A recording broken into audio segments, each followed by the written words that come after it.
संगमेश्वर तालुक्यातील साखरपा जाधववाडी जवळील गद्रे पेट्रोल पंपासमोर खासगी प्रवासी ट्रॅव्हल्स जळून खाक झाली. मात्र मोठा अनर्थ टळला.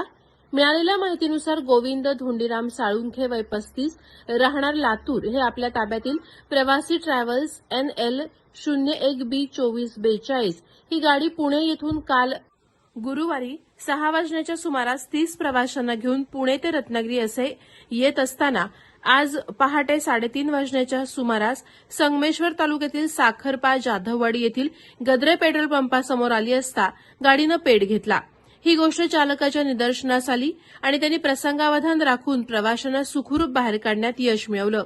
दैव बलवत्तर म्हणून मोठा अनर्थ टळला.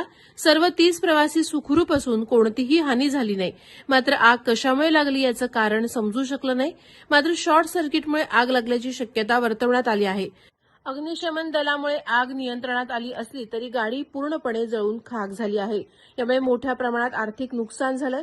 या घटनेची माहिती मिळताच साखरपा दूरक्षेत्राचे पोलीस उपनिरीक्षक प्रमोद वाघाटे, सहाय्यक पोलीस फौजदार शांताराम पंदेरे, पोलीस हेड कॉन्स्टेबल मनस्वी पावसकर, चालक तानाजी पाटील यांनी तातडीनं घटनास्थळी धाव घेऊन वाहतूक दुसऱ्या बाजूने वळवून प्रवाशांना सहकार्य केलं.